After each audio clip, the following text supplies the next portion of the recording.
My name is Alex Williams, founder of the New Stack, and you are listening to the New Stack Analyst Podcast. Each week, we look at application development and management at scale.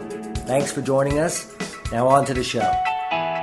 Hey everyone, how you doing tonight? This is great. Woohoo! How much fun is this? I mean, how many conferences start off, with a party like this the night before? My name is Alex Williams. I am a founder of a technology blog called The New Stack, and we write about application development and management at scale. And we do podcasts. Generally, they're not like this at all. I think this is our first podcast, and I was actually approached by Jamie during the Software Circus event, and he said, "Well, what are you doing at DockerCon?" I'm like, "I don't know. We're talking about a few things." He said, "Well, how about we have a champagne podcast?" And I said, "That sounds like great to me." So I have my champagne. So cheers, everyone. Cheers. Cheers. Hey. Here's to the first champagne podcast, and here with the Software Circus folks who are kind enough to have us here. Why don't I make some introductions, and you can talk a little bit about who you are, what you're doing, and then I'd love to hear from the group, and and just kind of chat. The whole idea here tonight is just kind of hang out and talk about what's going on, and just basically I say drink champagne and say what's on our mind. So Mark, why don't you tell us who you are and what's going on? Hello, I'm Mark Coleman. Many of you already know me, but for those of you who don't, I run a company called Implicit Explicit. One of the things we do is run the Software Circus conference along with Container Solutions. What we focus on is helping companies to market their open source software. So that includes companies like HashiCorp, for example, you probably heard of, Cluster HQ, and a whole bunch of others. And my focus is really on taking their technical work and making sure that it gets to lovely people like you. We also run the Software Circus Meetup group, which is why we're all here this evening. That was an idea from Pini and I, actually. We were spending an awful lot of time at meetups and realizing that we were often incredibly bored. So we thought, what would happen if we made a meetup group that was not about any particular technology or even idea or theme, if it was just about anything that's new and fun related to software. And so far it seems to be going quite well, so apparently some people agree with us on that point. Adrian. Hi, I'm Adrian Moe. My official title is Chief Scientist at Container Solutions, but for most of the last year I've been writing a book for O'Reilly Publishing called Using Docker. That pretty much says it, doesn't it? I'm Pini Resnick, CTO of Container Solutions and co-founder with Jamie Dobson. We are currently, the main focus is building or thinking what it means cloud native applications. We're working a lot with Cisco on projects Mantle and Shipped, and thinking what's the future of the cloud. Hi, my name is Casey Bison, and I am product manager at Joyent for Triton, the only container native infrastructure solution powering public and private clouds. So who do we have here in the audience? I'm just curious on who's here. Like who's here from Barcelona? Okay, great. And right? That's great. Yeah, I looked around. I'm like, yeah, great. And so who's going to DockerCon? Yeah, pretty much it. There we go. Great. So my thought is like, maybe ask you guys, what are you guys having fun with? What is really exciting for you these days? That is like helping you, keeping you excited about this community, because the Docker and container ecosystem community has been going and going and going, and it seems like wherever it shines a light, it starts to have a different kind of an influence. So it's like you're starting to shine a light in dev and test. You're starting to see it shine a light now in networking and storage and and security issues. I'm curious, what's keeping you interested in what's happening, Adrian? So I thought I was going to the audience. Oh, I was going to ask you guys first, and I thought I'd ask the audience. I admit if I mixed that up. But. Well, at the minute, what I'm quite interested in looking at is what services and stuff is missing around just like the raw Docker ecosystem. So if you look at other services like platform as a service and things like Kubernetes and Mesos and so on, what extra do they bring that you don't get from like the default Docker tools? And it's interesting because you can like start looking at things, like simple things even, like applying labels to containers so you can change what group they're in. And so although we have labels with containers at the minute, the full story isn't there yet because they're not dynamic, right? So you can't, for example, change a label on something and have it automatically change like a load balance group. But you can do that with things like Kubernetes. So it's going to be interesting to see how that evolves with Docker. And it's also like various platforms of service like Cloud Foundry, and they provide a lot of tools over things like load balancing, health checking, and so on. So I suspect we'll see either specific tools for your own Docker, like self-hosted environments, or actual Docker tools that develop to address those areas. Okay, yeah. What I'm interested to see in the future is definition of higher level of abstraction, something that defines the entire service, not just a single container, but something like the ease of definition of single container as a Docker file, but for the entire service that can run on multiple clouds potentially. And in a single source code file, you can define the entire thing, deploy it on the cloud, and it will scale and migrate to whatever place it needs to be, and create some kind of process that will take the services through the local build and test cycle, through some kind of central repository to the future cloud. So that layers of abstraction that you're looking for. Yes. So again, containers are very important pieces of the functionality. They are critical in what we're doing for the future, but on their own, they don't do anything. What you need is some kind of overall definition of the entire service. And what we need to start doing is to address services as a new entity, not a single container, but a multi-container setup where maybe some of the services will die, but I don't want to care about them. I don't want to monitor, alert on them. I don't want to know about specific container. I want to know about a service, a functionality of the service, like for example, Elasticsearch is still working. I don't want to know if 2 containers died and 4 more were created. You just want to have the basics. Yeah.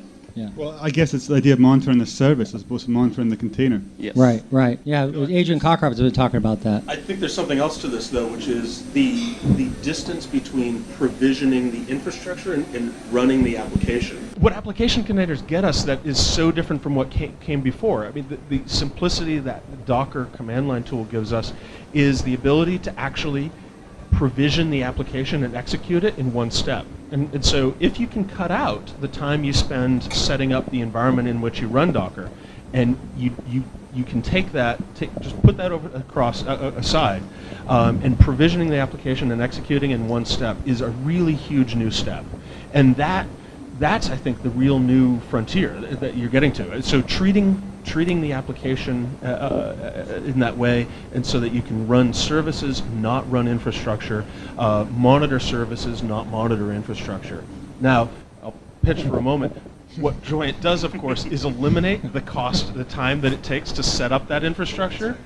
But that's our thing. But no, I mean, what's strange is that we've been coming at this, and you ask what's so exciting here is that Joint has been running containers in production for a decade now, the better part of a decade now. It would be easy for us to assume that we know everything about them, but that difference, that change in how application containers work is so significant and so important, and it really is world-changing. And so Joint comes to it with a lot of understanding of container infrastructure, but really enlightened to this new opportunity for applications, how applications can work. And so I'm really excited about that. Great. I thought we'd try to divide the room into thirds, and maybe from the room over here, we hear from you guys. I just want to hear who you are, just what you're working on really quickly. Hi, I'm Johan. I work in Zurich as a software developer, and we basically started using Docker in CI/CD to help our development process and make the software better. How long have you been using it? It's for almost a year now. Okay. Yeah. Okay, great. Hi, I'm Thijs. I work for Container Solutions in Amsterdam. I'm currently doing a Terraform provider for the Cisco infrastructure. Okay. Hi, Michael from Swisscom, Switzerland, Bern. We use Docker already in production. I'm currently working on a Mesos infrastructure. So you have it in production right now. Yeah, for small products, but yeah, we have it. So what did you choose to do to put it in production? I don't know. It was there when I Okay. joined this company. So. Okay. So what are you trying to get out of DockerCon, this event? What are some of the things that you're trying to figure out? I want to meet people. Yeah. And, see what's going on the market. Yeah. Any particular topics of interest that? No special. Okay. Great. Okay, Lucas, Container Solutions, and I'm actually I share the view of opinion in the sense I'm more interested in infrastructure as a whole, not individual containers. And so what I'm looking forward is just to hear more about real use cases in production, large scale, and how the problem of because there's no ready-to-use abstraction which would solve this problem, just to show just service, not individual containers. So companies basically have to create some kind of level of abstraction on their own, and this is what I'm curious about, how they did it. Mm-hmm. Great. Yeah, go ahead. Hello, I'm Peter Gale. I work for Joyent with Casey. So Yeah. run the support and services team. If you want to find out more about how our software works in the public cloud and on the premises, that's why I'm here this week to talk to anybody who wants to learn about that. So come and see us at our stand tomorrow. Great. And why don't we go back to Rob, and then we'll come back to the next group after that. Hello, I'm Rob Hirschfeld. I'm founder of a company called RackN. We specialize in physical infrastructure and scale infrastructure. So we're deploying Kubernetes, Swarm, Mesos, a whole bunch of other stuff. But we focus on building production type infrastructures and automating that. What we're looking for is people who want to actually start building repeatable open operations around production scale Docker workloads. So you're talking about these abstractions that we're starting to see in companies trying to figure out how to use Docker in a production kind of a manner. What do you see as some of the kind of the intersections, that customers are facing with the kind of research that you're interested in? So I mean, there's a lot of conceptual discussions about abstractions and how we're abstract and how we need to monitor the services, right? And instead of monitoring the infrastructure. That's obviously a topic of interest to people studying the market, but it's also an issue. How are you starting to see it surface in production environments? Anyone answer that question? One of the projects we're working on is Project Shift, which is a Cisco-led project to take microservices based applications to the cloud, to another Cisco project called Mantle. Now, we are currently working on defining the monitoring solution for this project, which is essentially hosted by Cisco Cloud Service. And what we see, and the goal of this service is to host microservices infrastructure. And what we see is that none of the current monitoring solutions actually can solve the problem, because they all focused on a single container, on a single machine. They all build in mind with a virtual machine in mind. And what they try to monitor is the container live? Is the health check of single container is passing?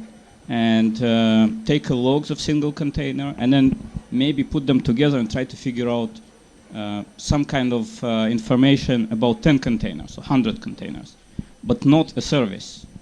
And I don't really want to know about a single container, but about a service, about multiple containers working together as a single functionality. With that in mind, help us understand, what are the shortcomings of those monitoring services right now, in particular that monitor the application versus the underlying components? The problem is that what we know about a single container, what we can easily get the information about single container is about the resources container uses, and if it fails or delivers the promise on some kind of health check.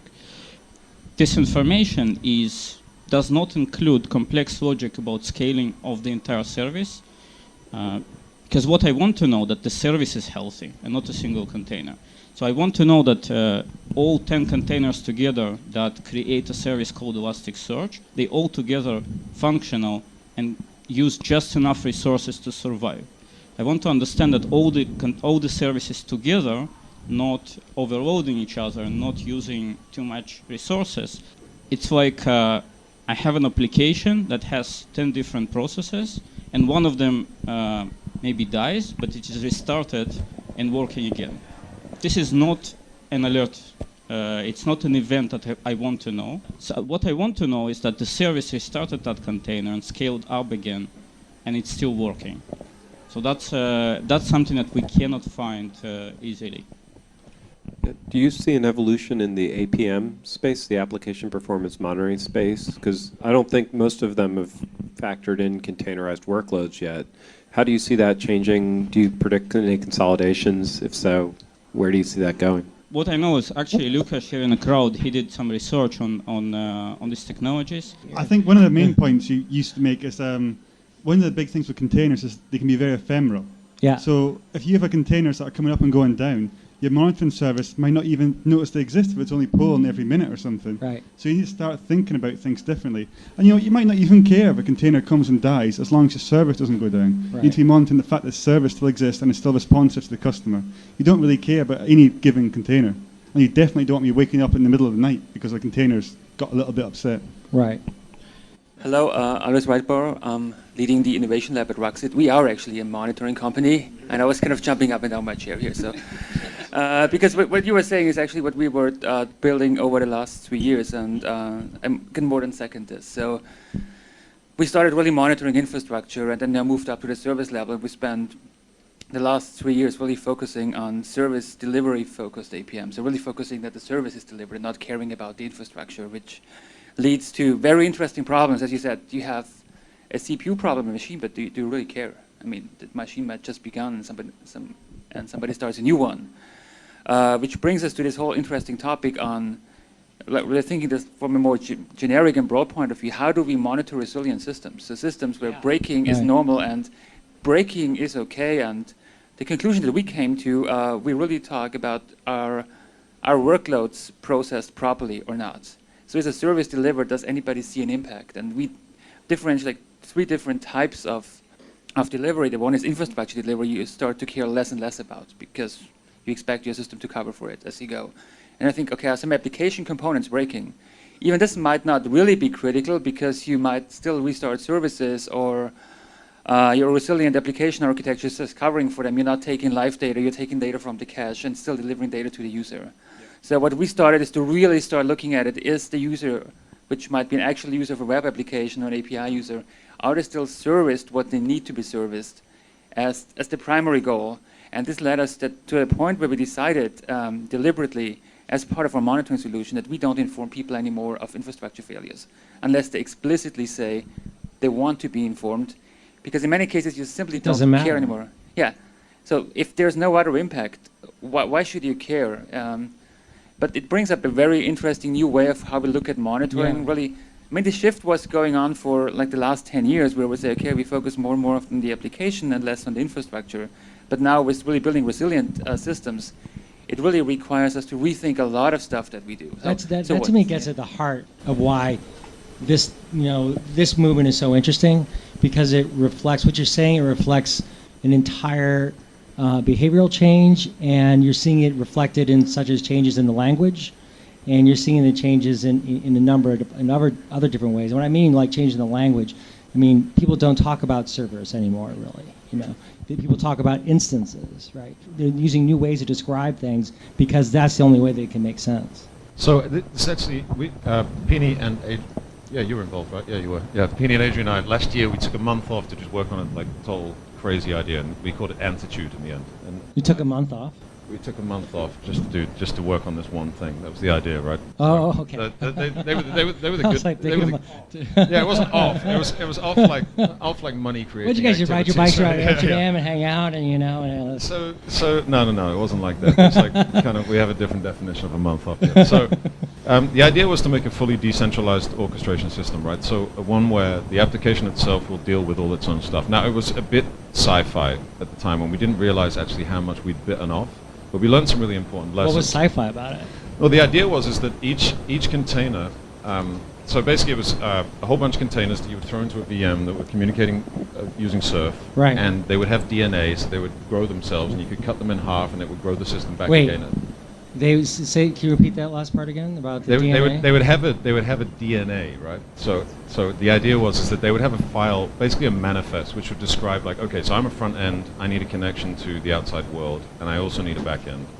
And the back end says, yeah, I also need like a persistence layer. And if it didn't have that, it would talk back to a central node and spawn this. So we're talking about genetic underpinnings of the... Like I said, we bit off too much. But one of the interesting things that came out is that once you get these things growing and moving around, is that the amount of information coming out of it quickly becomes overwhelming. And that's because everything just grows. Because everything's just gossiping everywhere all the time and making decisions. And what you realize is, actually, I don't care. Like, I don't care. As long as it keeps servicing requests, it's fine. And this was a sort of shortcut way of seeing exactly what happens in crazy sci-fi systems that people have actually put down that are just of sufficient complexity. You get to a point where you simply just don't care. You want to be at a level of abstraction where you can make reasonable decisions based on things that people care about, like cost, response time, this sort of thing. I'd love to ask this follow-up because it's increasingly clear to me that every application made before Docker is a legacy application. That truly, they're impossible to deal with. Applications that don't know There's our quote, Joe. Applications that don't know how to find their backends or other dependent resources are not able to deal with that. Applications that are not able to report their health to some service cleanly.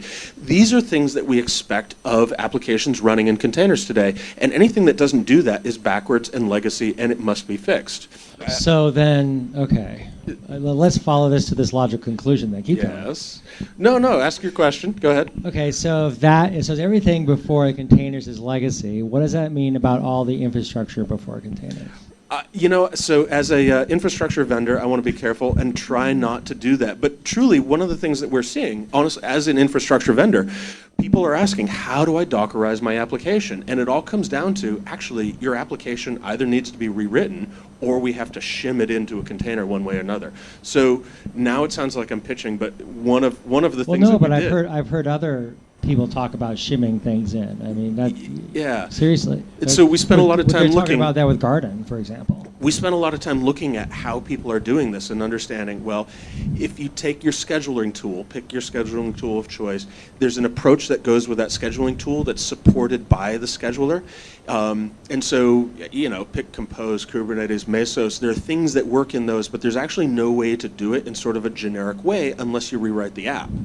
And so scheduling backed stuff is one thing. Then you have solutions that depend on proxies on the host, which a lot of these actually do, to proxy the connections between the things, and that's part of the discovery support, and that adds delay. All right, and if you take a look at how Docker network performance is, actually, if you're running in bridged mode in a virtual machine, you end up adding so much additional latency in that whole thing. Yeah, bridge mode is great for development because you can just do Docker links and it just works. And then in production, you can put in your ambassadors, running the host or whatever. We agree about that. We agree, but it's really frustrating, actually, that you end up having to build it one way for development and then run it another way, which is actually violating everything that we love Docker for. Yeah, exactly. Right. So you can end up with a situation, then again, where it works in development but not in production because the networking is slightly different, right? So, and so we're trying to solve this and with a way to... We've got this little thing that we call Container Buddy. It's totally open source like everything we do, but Container Buddy, not Container Bro, Container Buddy, it's that shim. It's written in Go, takes a very small JSON config file that lets you know what its upstreams are, and anytime those upstreams change, it triggers a user-defined executable to find out other things. And the way this allows us to actually containerize applications agnostic to the scheduler is incredible. And so we actually just released it 2 weeks ago, so you're looking at me like, I've never heard of this before, because we released it 2 weeks ago. But it's what we've been using, and it solves so many problems for these legacy apps. So I'm curious about this whole idea of, of DNA, for example. And, seriously, I mean, and like in regeneration, and because now we have this density factor, right? With containers, and things can just spawn automatically. Things can just be created just really without any human intervention at all. So, but what's lacking in the machine-to-machine communication in the Docker and container ecosystem now? One of the things you saw at AWS do with their registry service, they've been able to solve that to some extent, where now there is not that username password issue in between. You actually have the machines being able to communicate and being able to authenticate. And so we're starting to see this emerge. That's a huge one. I love it. I don't want to dominate the mic, but another thing that I'd say is that makes this really complex is the parallax effect of having different network identity inside the container from outside the container. And so while bridge networking is awesome, what happens is the container actually doesn't know how the outside world can communicate with it, which makes it very, very hard for the application to be self-aware. So if the container sees in its NIC that it's got one address, but the outside world has to reach it by another address and on another port, it's crazy. Can you imagine what would have happened to the cloud if virtual machine infrastructure in the cloud, you had to share your port range with your neighbors on the same hardware? I mean, can you imagine that kind of cloud? That would be crazy. Well, I mean, how are you going to get around that? One thing that I wish that had happened was, I mean, we're stuck with DNS now, right? But there is like a newer version of DNS where you can like also specify the port. Let me suggest something totally mind-blowing. Give the container a network. Give it its own network interface everywhere. And so if every container has its own network interface, if our container environment virtualizes the network interface all the way into the container, we don't have to ever worry about conflicts. You mean so the host has like a dozen different NICs for all its containers? All right, so let me, thousands. But let me actually take this out of science fiction. VMware has been doing this for 15 years. And we haven't yet done this in containers. I mean, Joint has, but I don't want to push our products so much. But this is how we run our cloud. So I will name another company. Yeah, it's a good idea. Another company that's also done that. Well, I'm John Berger. I work at Project Calico. It's an open source project that we need to rename this evening. it's like a pitch evening. It's I'm not asking for money here. It's open source. It's there for free. It's there on Git if you want to download it. And we give every container its own IP address, and you can do whatever you like with that. And you can that's directly accessible via the outside world if you want it to be. You don't need port mapping. There's none of these conflicts. And if you want that to be directly accessible without any overlay network, they're great. It's so much simpler than any of the other things that you can do. Forgive me, I'm totally talking without a mic. But I mean, so you were in a position to actually understand this, and the rest of the world is like, what do we do now? Like, how does my container work? I don't know how to get on the network. And like, so tell stories of this, would you? Like, because I don't want to talk about it all night, but it deserves to be talked about. Like, telling the world, evangelizing what you're doing is worth doing. What are some of the shortcomings in port mapping that we're seeing now, especially as showing up in production environments where we are seeing, this thousands of containers being used, up and down all the time?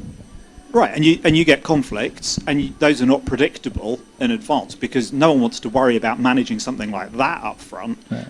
And then suddenly something doesn't work because if you start it in one order, you get the hold of the port that you want, and you start things a different container first that grabs your port, and then you're out of luck. And that's hard to debug and hard to work out what's going on, especially hard to debug if actually that container has gone away because it's short-lived before you actually come to look at what was going on in your network. Then that's pretty entertaining. What people are telling us, and this mostly comes from guys who've got good experience of trying this already once, is we've tried that, it really, really doesn't work, I don't want to do that. And when they try our solution for the first time, it's, oh my God, it's so simple. We just couldn't believe it was that easy. Well, the mic is passing. I want to ask it again. How much would we have laughed at VMware? If we were 15 years ago, if we were having this sort of conversations, who's live with VMware? Who's in production running with VMware? And they're like, oh, you know what, that networking, it just doesn't, I can't make it work. Like, seriously, if we had to share ports, if we didn't have network virtualization the way VMware offers, the way you can get with other solutions, now with containers, if we didn't have that, would it have ever taken off? And I would contend that the answer is no, and that the true opportunity for containers depends on virtualizing the NIC right into the container. And so however you do it, go for it, because that solves so many problems. I'm Jan. I'm from Cisco, Amsterdam, and responsible for our application-centric infrastructure, our SDN solution, driving that in the northern part of Europe. and interested in the networking discussion. So what are customers saying about these issues in particular? Right now I'm mainly focused on the networking that we see in still the mode 1 infrastructure. So I hear a lot of VMware here, where we integrate with our ACI story. And I'm not having a lot of experience yet on the containerized world. So I'm here to learn. Great, great. I'll go, and pass the mic around. Yeah, Cam Parry from Capgemini. Working on our platform as a service called Apollo, based on Mesos and Docker. So mainly interested in the networking and security related issues around. What are some of the issues that you're starting to see crop up? We haven't got any clients as yet, but we're seeing a big push from clients that are wanting that whole platform in their hybrid cloud. So what are the networking and security issues that you're trying to get figured out? Mainly the security issues is what I'm working on. Is most of our stuff is going to be in a hybrid world. Is how to do things from the base all the way up to the application level security. So how do we do secret sharing in containers? Secret sharing. Yeah. Right, okay. So. Yes, well, that's a very good question. And that's another one of the stories that isn't really there in a lot of things. If you look at Kubernetes, has quite a strong story about it, and they sort of you can set up secrets and share them with containers, and they're only stored in a tempfs in memory. So I think Kubernetes is a strong story there. If you're running with straight containers, then you can look at things like Vault and KeyWhiz. But even if you use Vault and KeyWhiz, you still need to pass into your container the password to connect to Vault or KeyWhiz. Yeah. You can do things like there's now storage drivers for things like Vault. This is very sort of cutting edge. It's not really there yet, but the idea is you'll be able to use a storage driver for a key value store such as Vault or KeyWhiz. And then you can set up this sort of authentication outside before you start the container, which is what you really want to do it. Oh, so you have the authentication. That's how you do the authentication. Yeah, well, the thing is, whenever you start a container, whoever starts a container has the access to the secrets and so on. And that's fair enough. What you don't want is the container that's running in production to have secrets stored inside it that somebody can hack, right? You want to set it up outside, and then you can get access, and fair enough. But it shouldn't. You don't want the container to possibly be hacked and have containers that have secrets that could then be leaked. Mm-hmm. So what you want to do is set it up outside, and you can set up a volume driver that connects to KeyWhiz or Vault, and actually mounts a file inside the container with all the secrets it has access to. Wow. So are you seeing any projects come alive with these things in consideration? I'm not sure I've seen anybody using that in production, but this is or open source projects that are starting to work on this issue? Yeah, well, this is two open source projects from Docker developers that have written volume plugins for Vault and KeyWhiz. I think supposedly Vault does a lot of uptake. The thing with security stuff is nobody wants to tell you what security project they're using because that puts them at risk. Mm-hmm. I'd actually ask you guys a question. So your DNA idea is great, and you said, okay, you don't actually care anymore how a system's working. This kind of reminds me where we were 5 years back with web scale architectures, when everybody was laughing at Twitter when they were down. I think we have figured out web scale architectures, so there is blueprints how to build them. Now we try to scale them up even higher. And I just want anybody in the room to raise their hands. How many have experience in fully automated Docker massively scaled architectures 5 years plus? Okay, 3 years plus. Yeah, and I think that's some of the problems that we run into. We build these highly dynamic architectures, and I'm also always taking Twitter as an example here because they had very smart people there when they built their web scale architecture. So the question is, usually we as humans come in when automations failed, and I just recently watched with a colleague when we saw a 2,000 node Mesos cluster that was driven by Marathon kill itself. We couldn't be watch the shit live. And what Marathon was doing, it was actually doing what it was designed to do. Kill containers that were not booting up and starting new ones, and it was doing this for continuously for hours and just creating more and more mess in the system because the reason was that there was a network connectivity issue, by the way. So it couldn't start them up. And the question I want to ask you guys, how do you see that we as humans, because eventually if all that automation, and if all this breaks, we have to get back there and fix it. And we have zero experience in how to do it. And everything we built on the automation side actually broke. And this is a really hard question. So how do we evolve as the humans who don't have to manage and fix those really large systems? Because at the end of the day, It's us who have to do it if the automation can't do it anymore.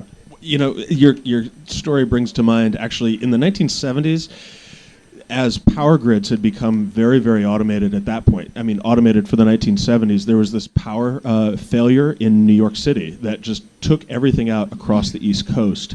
And it was because all of these automated systems did exactly what they were supposed to do and put out the lights. Because they had the protection systems that when things got overloaded, they would then trip and then gone, and the entire eastern coast of the U.S. was out of power for, I don't know, a couple of days because of it. And as we talk about automating our containers, and making these things even larger, ever larger, we are going to see, all of us are going to have a chance of experiencing exactly that sort of failure where everything does what it's supposed to, and yet you die because of it. I think there are answers for this, and I think generally, every time we find a problem like this, try to look in nature, how nature deals with this stuff. So basically there are viruses and diseases and all kind of stuff, but there are protection mechanisms. The one thing that we realized recently was that there's this article about humans and social connections. So basically, I don't remember Denver or something like that number. So basically, you can deal effectively with 150 other people. Now, what we think is that you can also deal with 150 Denver.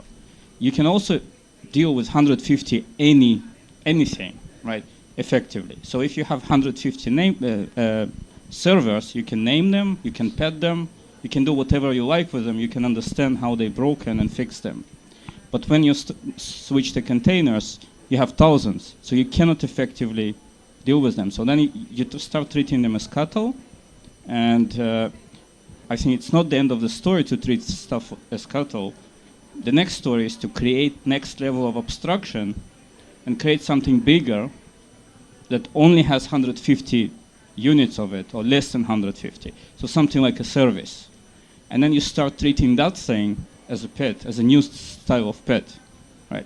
And then when it dies, then you can debug it effectively because you know each one of them by name, like my addresses service, or my database service, or my something service. From time to time, you need to go deeper and understand what's going inside. But it's like doctors, they treat diseases on organ level, but some other people, like chemists, they go deeper and understand on chemical level what's going inside. But normally it's not needed. All right, so you just switch to the next. So when containers were introduced, we are basically on the way to next level of abstraction of something bigger than a single machine. Yeah, you kind of finished with the point I was going to make, which was you've still got to actually care about the underlying infrastructure, and actually, until it's mature enough to look after itself, you've got to be monitoring at all levels. So it isn't just about understanding services. It's somebody's got to be looking after the infrastructure at some point and understanding what. So when the service does fail, understanding why it's failed at a lower level. There's like a rolling window here, though, right? Because so I understand. So like there needs to be guys in the actually with the racks making sure the shit works, and then if I'm using AWS, for example, don't have to care about that all the time. But occasionally, maybe something's going to happen, then I do. But what I don't care about anymore is processes, right? I never ever care about how an instruction was run, because that sliding window of abstraction has moved past that now. Forgive me, so you still care about veterinary care for your herd of cattle, right? And Right. so you still need to, one or two failures, maybe you don't care about it, but now and then you still need to spend enough time with them to understand what those failures are so that you can avoid a cascading failure that could really get out of control. And that's absolutely right, but I can be a very successful farmer and have the vet come round once a month. I don't have to be a farmer and a vet. That's the point, right? I can be so one or the other.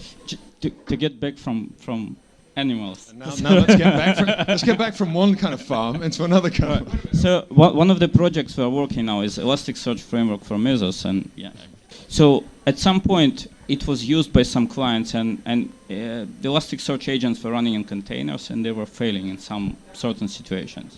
Now the native thing to do would be to switch from containers to native processes and just run them on Mesos as tasks without containers. But then you effectively create kind of out-of-the-box chaos monkey, right? You just deal with it. You just, so what? Things are failing, right? So 70% of the time, your stuff is working, and the rest, you deal with it. It's just normal, right? It fixes itself as much as it can. Now, the one bad thing is this cascading effect, and the entire thing is dying out, right? Like huge epidemics when everyone died, right? Then what you would probably do is some kind of external entity that would monitor this happening and interfere, right? But which is a human, yes. So you need to be able to identify these things and prevent and stop them and block them and do like close the borders or something.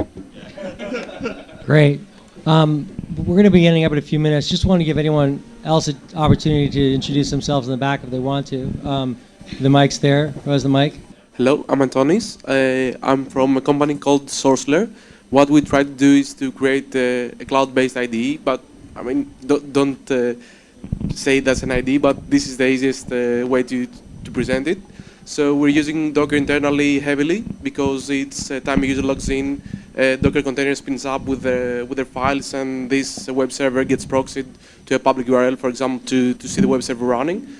And yeah, today I hear very nice conversations, and I would also like to see some things from security perspective, because it's really important for us that users don't mess with other users, for example.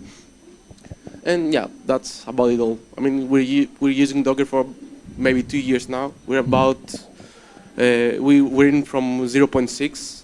That's a bit crazy, but we were naive back then when we started it. And yeah, that's about it. Great. Anyone else like to say hello or introduce who they are? Hello. Hello. I am Xavi, founder and CTO at Avinguda. Okay, we deliver cloud platform for MSPs and enterprises for around 10 years ago. We introduced Docker 1 year ago in our product, and we do networking too for Docker.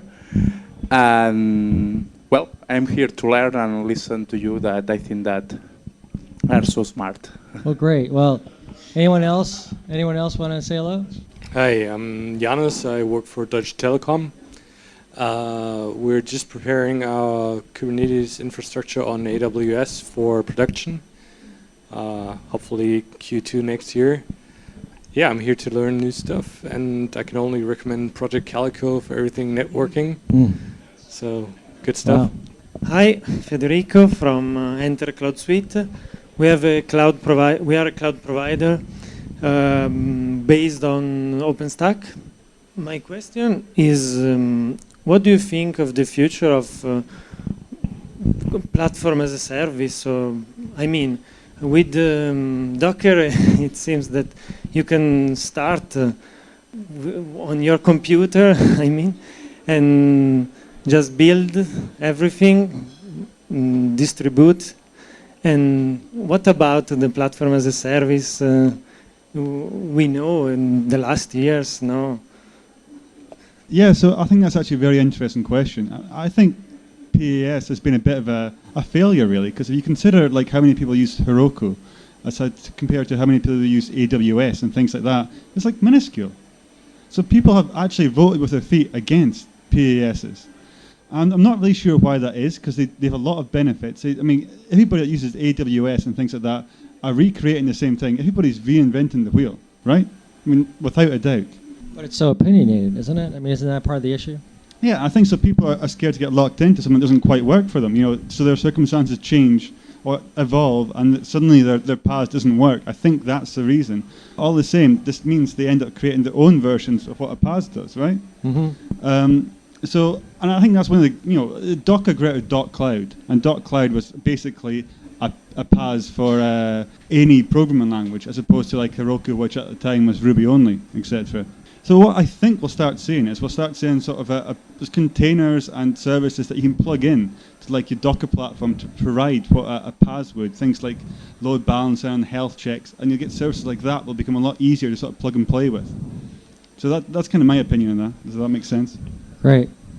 Mark, I know you'd like to just say a final word, then I'd like to just conclude the event. So is there anything else you'd like to say? Yes. Specifically, I've been inspired by Casey this evening, so I'm going to pitch. So what you've been seeing up on the wall here is the Software Circus conference that we had in Amsterdam in September. Was anyone there? Okay, that's fair representation. Cool. So on December 17th in Amsterdam, we're doing a one-day event which is going to be totally free. The speaker lineup is incredible, but I can't tell you what it is yet, so you're going to have to trust me. So if you fancy a trip over to Amsterdam, more than welcome. Tickets are going to be made available next week, and we assume they're going to go very quickly. So keep an eye on the website or the Twitter. That's it. And thank you very much to the New Stack, of course, for coming to our event this evening and giving this nice podcast. Well, I'd like to just thank everyone. I really, first of all, I want to thank everyone who came here tonight, all of you here in the crowd. And one of the reasons I wanted to make some introductions is, over the next few days when you're at DockerCon, look out for each other and share what you're learning, and because that's how this, how these really great ideas spread. So I want to thank you guys. Container Solutions and the Software Circus, which I went to and was a fantastic event. You guys are doing a great job. And the New Stack is having a pancake breakfast tomorrow morning at Implicit Explicit. These guys, you guys put on the event, essentially. Right. And they did a great job with it. And I just can't, you guys are only a year old, doing fantastic work. We're having our pancake breakfast tomorrow morning. It's leading off DockerCon at the Community Theater. So come by in the morning for pancakes, also known as waffles. I think we couldn't find any pancakes in Barcelona, so we're serving waffles. So pancakes, parentheses, waffles, breakfast. And we'll see you at the show. Thanks a lot. That's it for this week's show. Thank you very much for joining us.